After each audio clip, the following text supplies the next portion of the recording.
Break, any station, come in. Yung breaker po, go ahead. 11, call sign, sir. Thank you, sir. This is 4H1 EMQ po. This is EMQ from Amadeo Station, over. Roger that, acknowledge. This is Alpha Lima, Cavite Station on a mobile. Thank you, sir. Sir, can you give me update lang sa location mo, weather, and working condition mo? Roger that, acknowledge. So now, ako po ay on mobile, stationary mobile here in Cavite City Public Market. And then, sa ngayon, sobrang init po ng ating weather condition ngayon dito. Napakataas ng humidity level. And working condition ko po is Motorola GM300 with power output of 45 watts. And then, super gainer antenna, over. Ayun, magandang hapon po muli sa inyo mga Tri-Nation. Ito naman po ang inyong lingkod, si BB1. At welcome po again sa ating Try to Contact XXXL. Ayan, kita nyo naman, sobrang laki ng inyong host ngayon. Anyway, kamusta na po kayo mga Tri-Nation? At na-miss nyo po ba yung ating episode? Ayan. So lumipas na naman po ang isang linggo at magsasama-sama na naman po tayo dito sa ating Try to Contact. At overview lang po ng ating mga pag-uusapan ngayon ay magkakaroon po tayo ng power amplifier section. Ano po yung nandun sa loob ng power amplifier section? Yun nga. Yan. Pasensya naman po. Ayan. Medyo hina-high blood pa. Anyway, and then check po natin mamaya, no? Sa pamamagitan ni Sir RDY kung paano siya papunta doon sa antennas. And speaking of antennas, si Sir ZQZ ay magbibigay po sa atin ng overview o ng learning, sabi nga, ng wisdom sa kanyang mga antennas at ano po yung mga type, mga sizes, etc., wavelength and everything. Makikita po natin doon mamaya. Papaliwanag po yan sa atin ni Sir ZQC. At for now lang po, heads up lang, medyo lang ng konti tayo. Weather forecast dito po sa ating studio sa May Silang Cavite ay medyo cloudy po ng konti. Yan. Hopefully, wag naman masyadong umulan. Mamaya na sanang gabi bago tayo natutulog. Ayan. And then yung mga taga ano ba tawag dito? Sa Tagaytay, sa baba? Ano nga yun? Sa Taal. Yun. Ingat-ingat po kayo at medyo may mga tremors po dyan. May mga lindol. Lumindol po nung isang araw, 5.2. Ang epicenter ay sa May Mindoro. Ayan. So ingat lang po tayo. Baka mamaya ay kung ano na naman ang mangyari kay Taal. Ayan. So yun po. At sige po. Shoutout lang po muna pala. Ayan, kinukongratulate ko po pala yung mga taga Bosch Philippines. Ayan, meron po sila ngayong first time ever na live event na ginagana po ngayon sa kanilang web page or sa kanilang Facebook page. Ayan, yan po yung Bosch Professional Power Tools and Accessories. Ayan, so meron po sila ngayong special event. Yan po yung kanilang ano ba tawag din sa kanilang, ayan, fanfare online. We build with Bosch Power Tools. Ayan. So, shout out po kay Sir William Go. Hello po sa iyo, Sir William. Ganoon din naman po sa Sir Golden Maranan, kay Ma'am Luisa at kay Ma'am LB. Ma'am M. Albiso. Ayun. Ganoon din sa mga taga-Kabuan, si Sir Sunny, Sir June, at saka si Tol Ronel. Ayan. Kamusta po kayo dyan? Ayan, comment lang po kayo dito sa ating broadcast ngayon. Anyway, tawagin na po natin yung ating in-house technical guy, si Sir RDY. Ayan, Sir RDY, nandiyan ka na ba? Sir RDY. Sir, ito na kami. Good afternoon po, Sir RDY. Kamusta ka na po dyan sa iyong location? Pwede mo ba kaming bigyan ng heads up kung ano yung nangyayari ngayon dyan? Okay naman.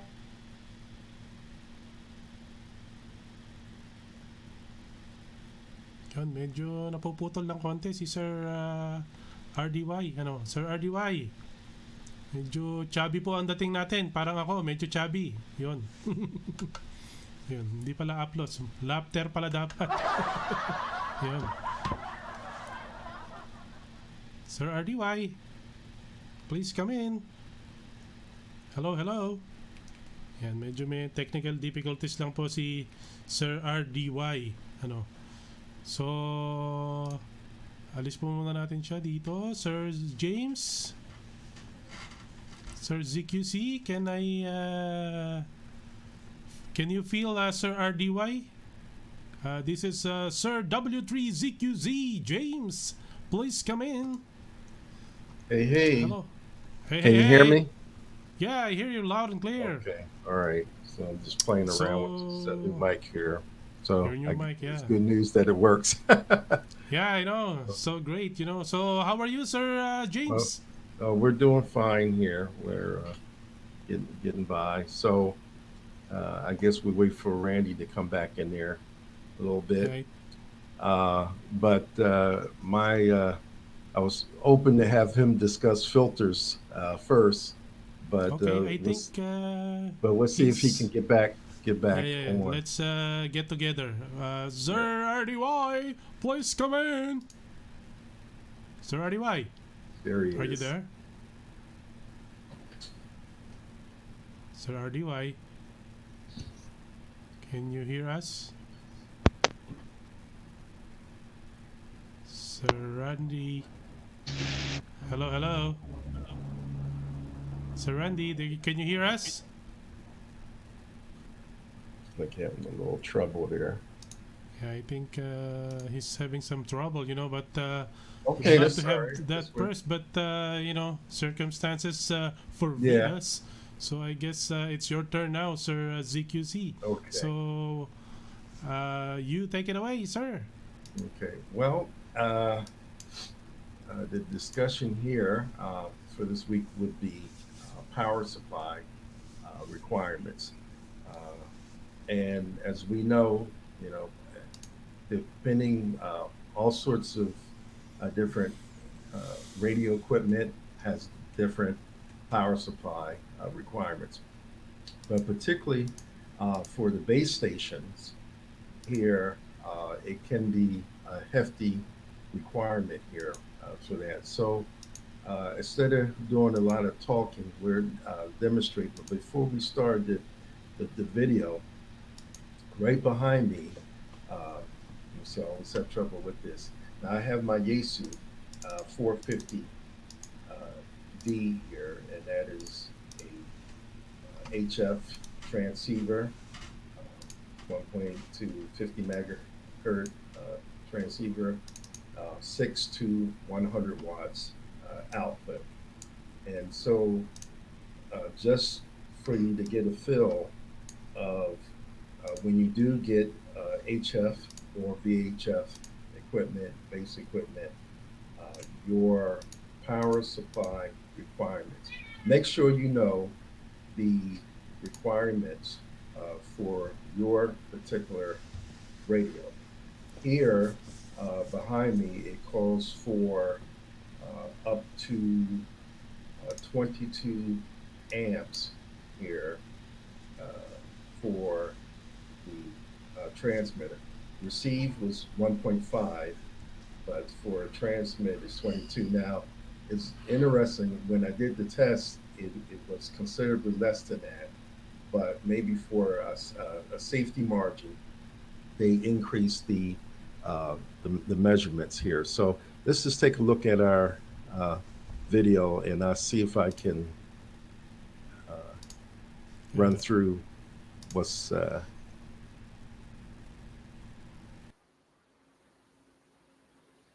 we can enlarge that. Great.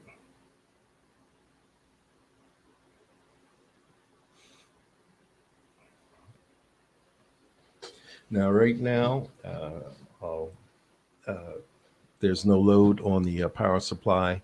That's a Cygnus 30 amp power supply that we have right there. And I'm just turning on the transceiver.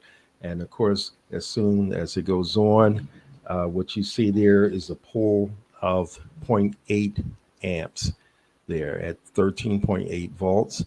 And that's fairly standard for many power supplies. That's just basically a universal standard for many power supplies. Now, at this time, I'm adjusting the voltage, power output, and I'm going to set this up for just 5 watts uh, for transmit here, and we'll see how much it pulls. So when I key the transmitter, what you see there is 5.9 amps right now. 5.9.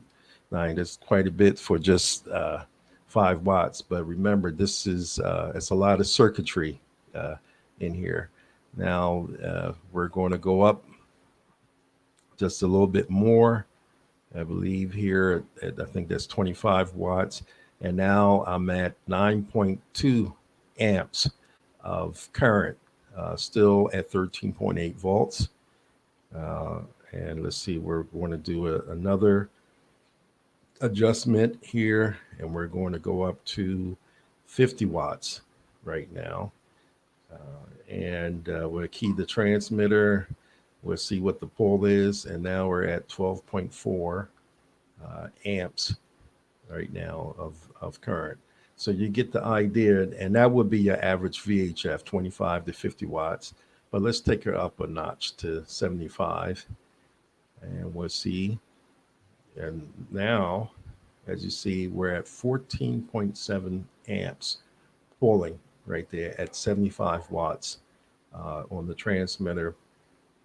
And then finally, we're going to increase our power to 100 watts output to the antenna.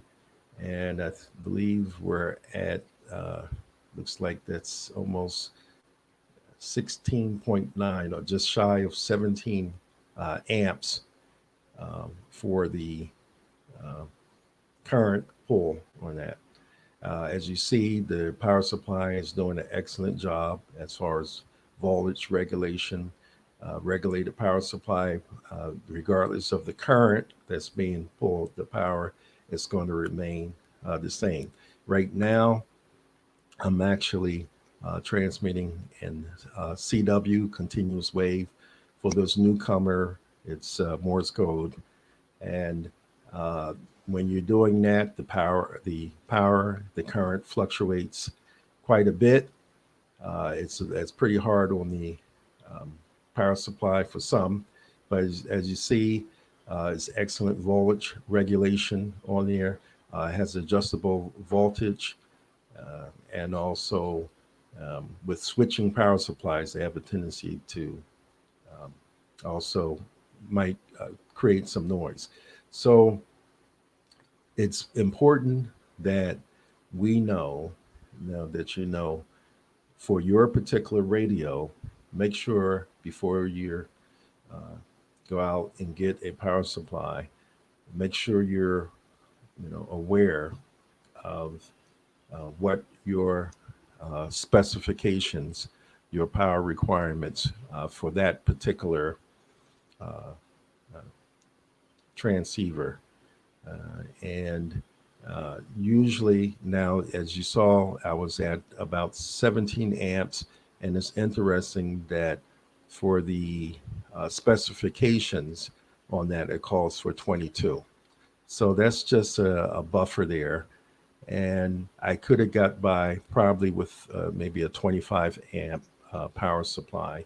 But, I have 30. I also connect the VHF as well. Again, I just moved it up top here for demonstration purposes.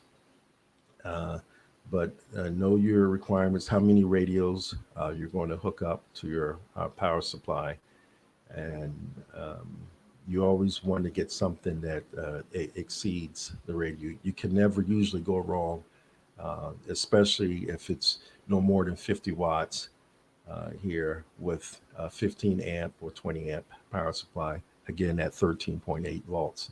I noticed when I cut back the voltage a little bit, adjustable, the rig compensated by cutting back the power. It prefers 13 plus or 13 plus volts at 100 amps. So And doing your calculator too, for Ohm's law, if we do 13.8 volts times 16.9 amps, we could have just rounded out, we're at 233 watts.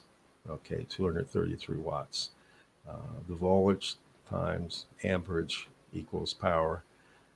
And interestingly enough, again, it was just 100 watts output. So don't be fooled by just you saying, well, I have an 80-watt transceiver and then make a determination there. You really want to have a beefy power supply and more than adequate for your transceivers that you're feeding. Okay, that is so great. So power supply wise, we gotta have much. How do you say this? Much bigger wattage than your unit. Is that correct? Yes, it's good to be able to have one that carries, we say, sufficient current amperage on that, and really the voltage multiplied by the amperage will give you the power that's being used at that given time. When I maxed out at 16.9 amps, it was about 233 watts with Ohm's law. If you figure that out, I should have just.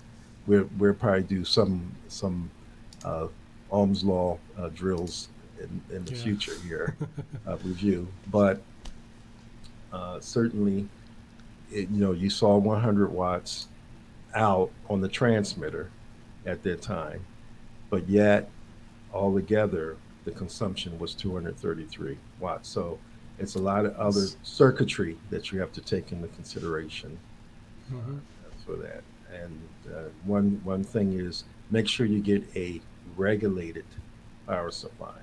If it doesn't, it's a lot that's out there that says 13.8, how many amps, but if it doesn't specifically say regulated, then I would steer away from those particular power supplies for sure. And, Okay. so that's it. I'll probably think of something a little bit later.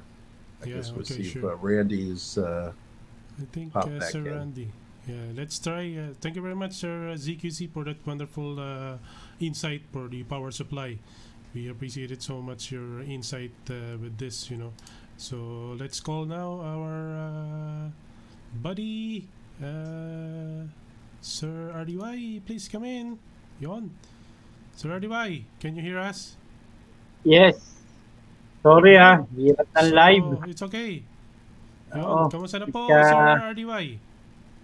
Ito po, dito pa na ako sa shop natin.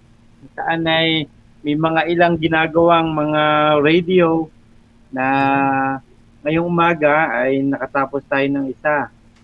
Oh, by the way, maganda yung diniscuss ni Sir CQC sa Yes. akin. Informative sa akin yun. Ang galing no kanyang mga formulas Nakatuto ako dun, sir. Ganda ng mga Yun. formula mo. But by the way, section ko naman is sa repairs. Gusto rin po akong i-share sa inyo. Pero, Sige po. by the way, bago ko po siya i-share sa inyo, sa ngayon po, ako po ay gumagamit nung ICM 718. ICM 718. So, sa paggamit ng ICM 718, ipakita ko po sa inyo kung paano po siya yung the best thing para Yun. Sir RDY. Yun, Sir James, I think Sir RDY having some... Looks like Randy's having a tough time today. yeah, I think the internet connection. Here comes. He get back. Wait. Okay. All right. Okay, continue ko ha. Sorry ha. Okay, continue. Ay, Oops. by the way, no, most commonly, ito po yung ginagamit ng mga fishermen sa ngayon dito sa Philippines. They are using ICM 718, just this one radio. But hindi siya marine type, unlike doon sa ibang radio, pero ginagamit nila. Sabi ko, hindi po siya ganun katibay. Ngayon, dito po sa repairs naman, normally, kaya sabi ko sa inyo, hindi siya ganun ka-efficient kasi yung mga parts niya, hindi siya ganun kalalaki. Unlike doon sa mga marine type radio na nire-repair natin dito, talagang malaki yung mga parts niya. Just like this one, ito yung filtering section niya ng IC 718. It's amateur type radio. Then the power amplifier section, PA. The last and the final, pagka yung mga signal ay itatransmit na, it out. Katulad dito, ito yung kung tawagin niya, finals. And ito pong piyesang ito, kung tawagin yung finals. Dalawa po siya. Normally, magkatambal siya. Meron tayong pre-drive. Yan.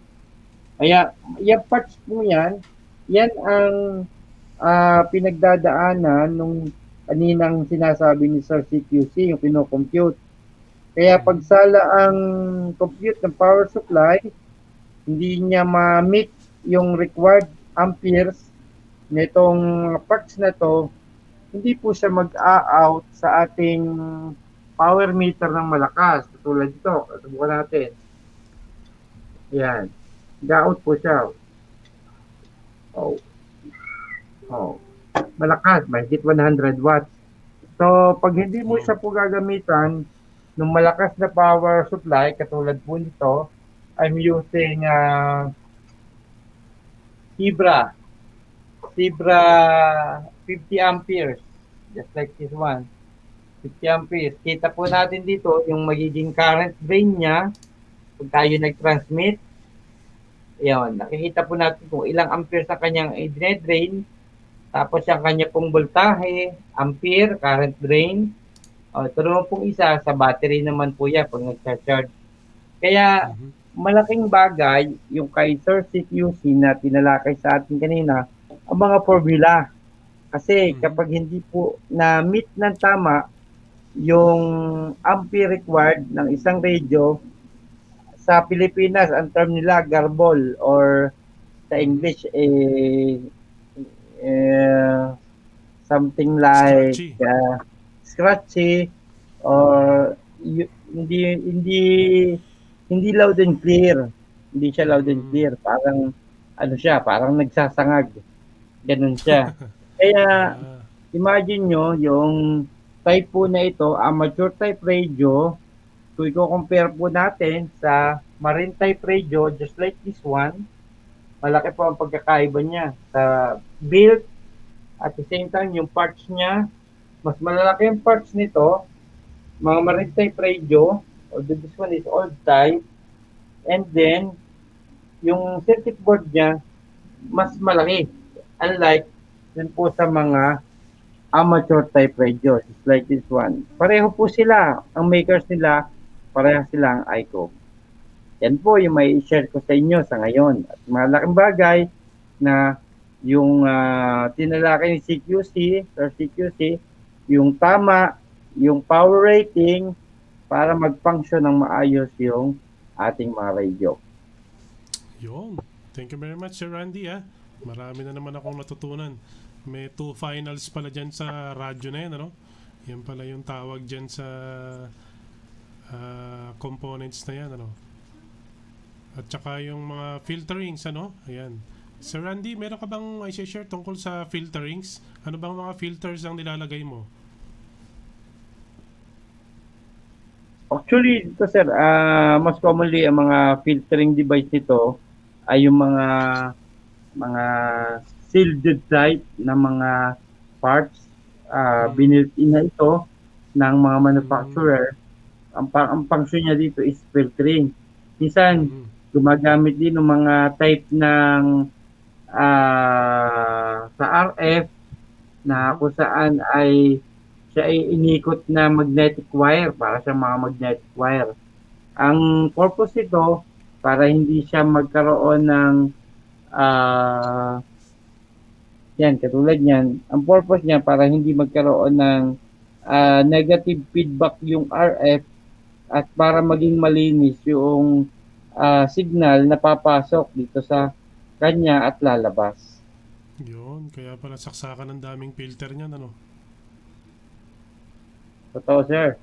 Marami talagang filter para at the same time malinis yung audio na itatransmit natin para magkaintindihan ng maayos. Yun. So, dyan po pala sa loob ano tawag dito, radio unit ay marami na talagang filters, ano, para ma-filter out niya talaga yung mga sabi nga scratchy sounds para pagka nagtawagan kayo malinis na malinis. Sabi nga Oscar Kilo. Ayan, ano, Oscar Kilo yung inyong usapan. Pero Sir Randy, siguro sa mga susunod na pagkakataon, pwede mo rin ba kaming i-tutor? May kinalaman naman dun sa power amplifier, ano? I mean yung power supply, sorry. Yung kabukha nung kay Sir ZQC, yung ginagamit niyang Cygnus yata yung gamit niya na power supply, ano? Yan. Pwede bang sa susunod request kami na medyo elaborate po ng konti yung power supply natin doon? Yes, sir. Itong ganitong Yun. klase power supply Ayan. Oo, using meron ng fibra. Yun. Meron kasi akong Fibra. na-encounter, meron toroidal at saka meron yung isang klase, yung mabigat. Alam mo yun? Ano ba yung mga Baka pagkakaiba niya, yung... yung mga ganyan? Yes, sir. Yes, sir. Yun. Sige. Sa mga susunod, hindi naman kailangan ngayon kasi medyo Paghahanda natin yan, sir. oo, maganda dyan medyo intricate sabi nga. Yan. Yung talaga Yes. namang yan ang pag-uusapan natin, ano. Yun. Okay. Dyan si Sir James Sir James, yan. So, Sir James, what do you think of Sir RDY presentation for today? Well, I thought it was very good, and with my limited Tagalog, I got the gist of what he was saying. There So you go. thanks, we appreciate that.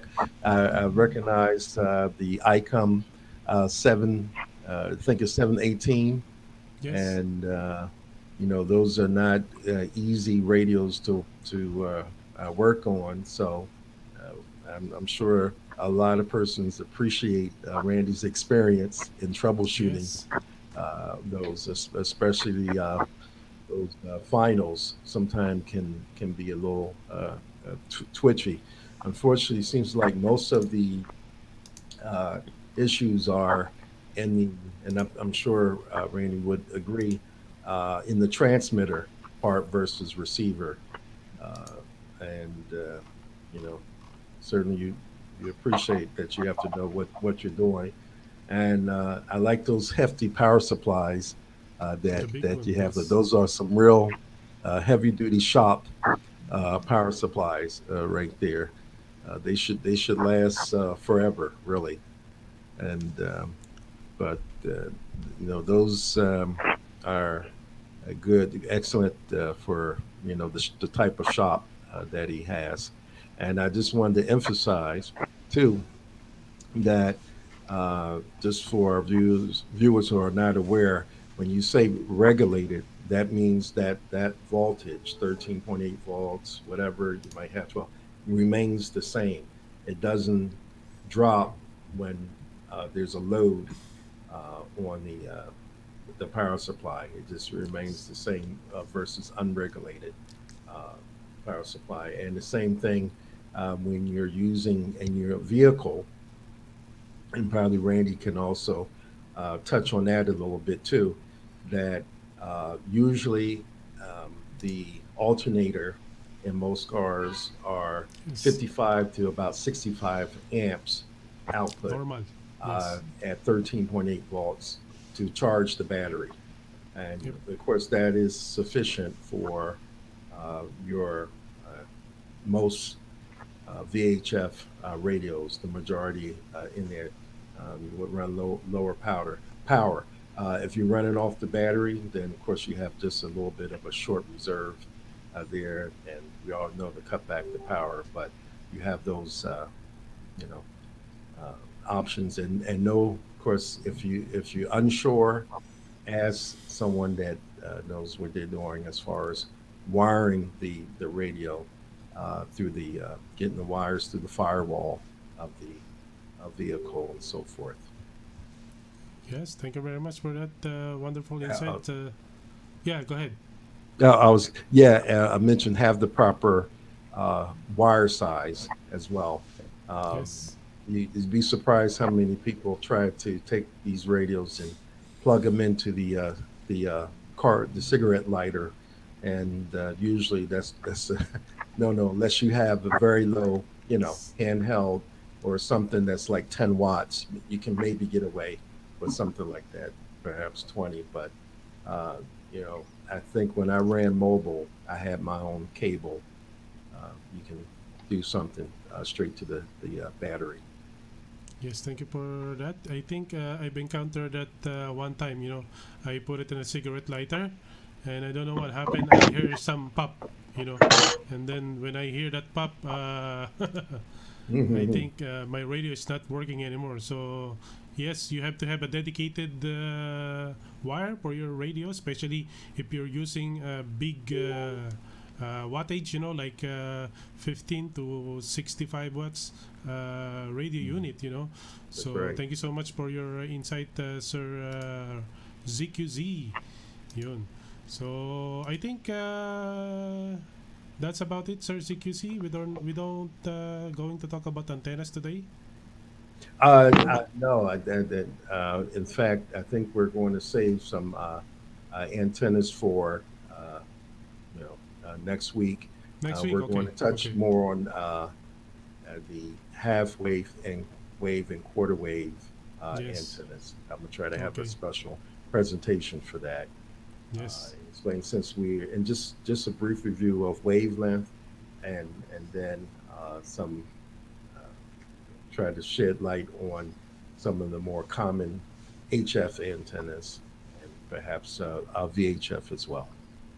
Okay. Thank you very much. So I think is that all, guys? Yeah, I think that's it. Okay. We're Yeah. I just thought covered. I we think we got. did pretty good. Yeah, I thought we're going to have a long discussion. So thank you so much, Sir ZQC, for your insight, and Sir RDY. Thank you so much, Sir ZQC. You want to say something, or you wanna Well, greetings again, the someone? guys, thank the team here.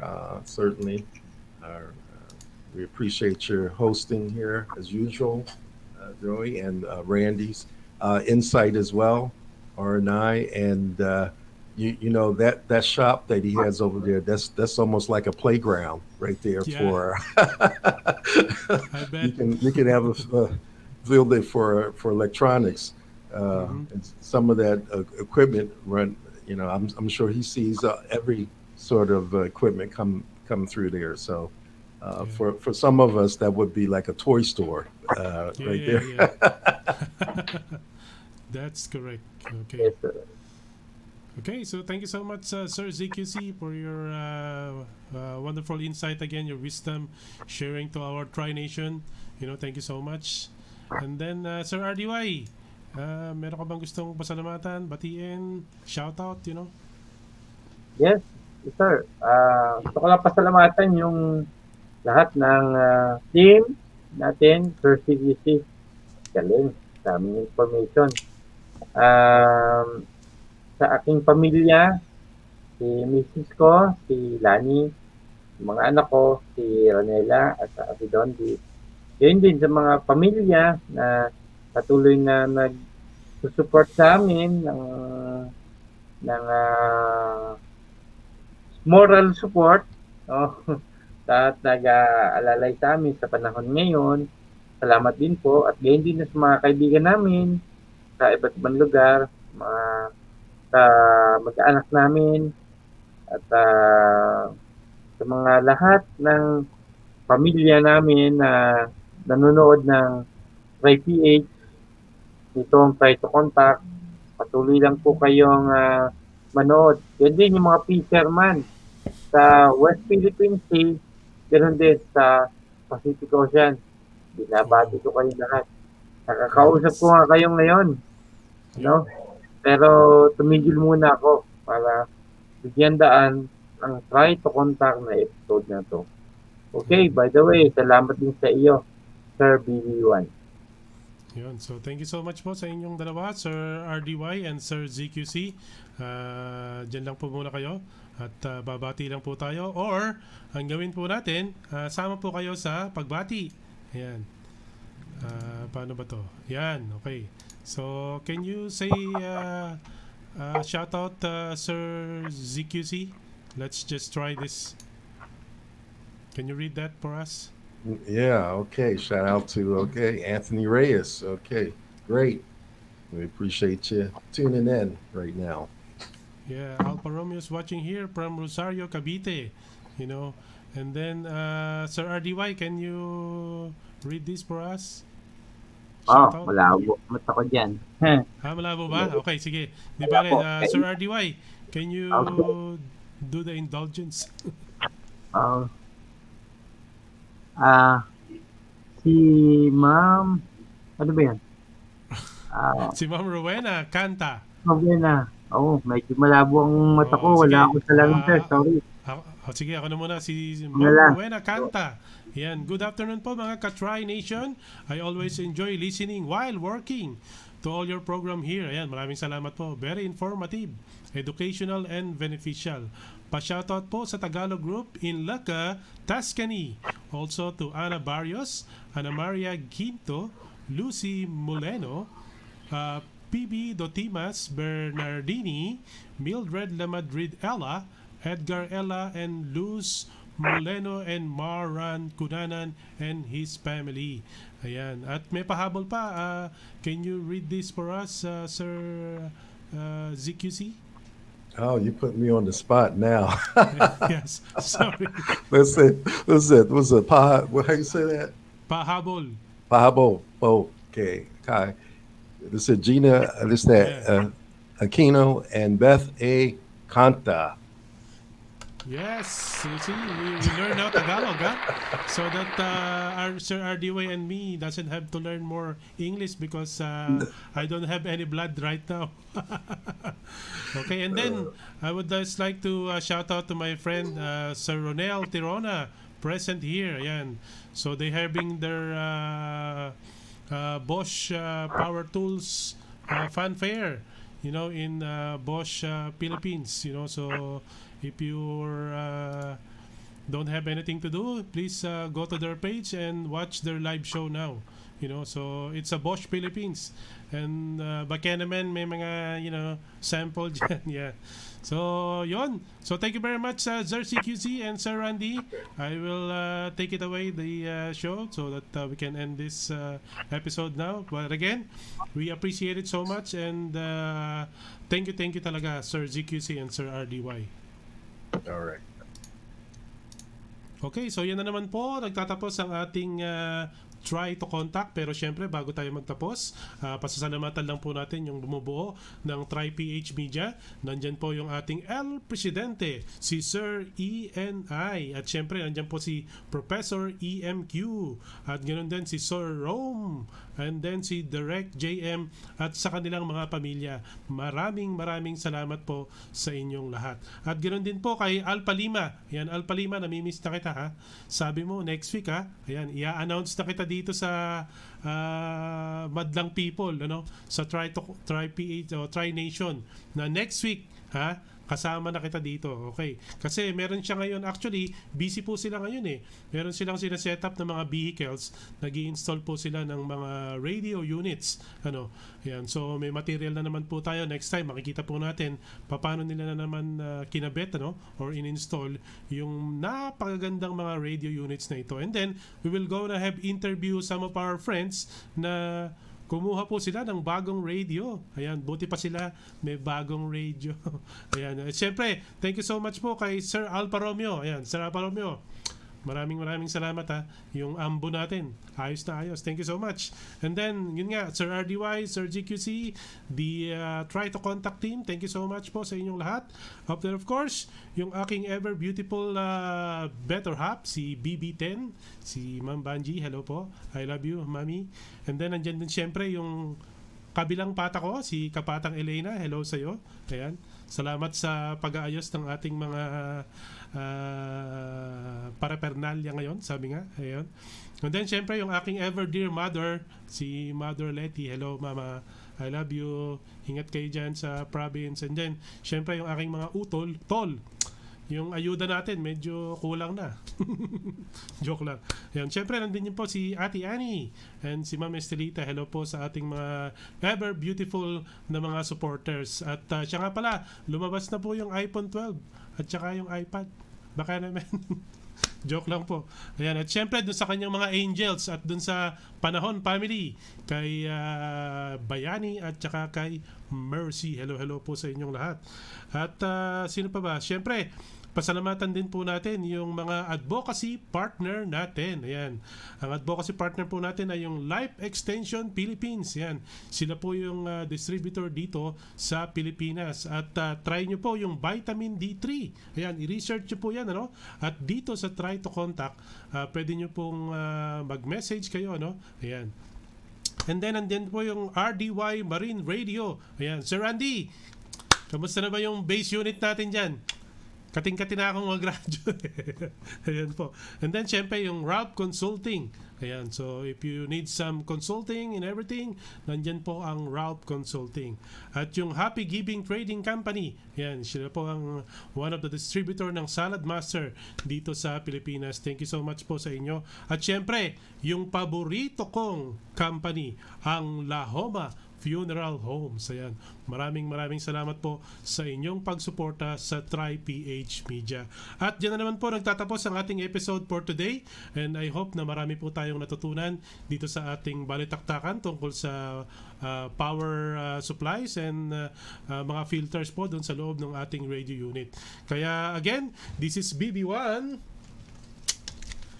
Over and out.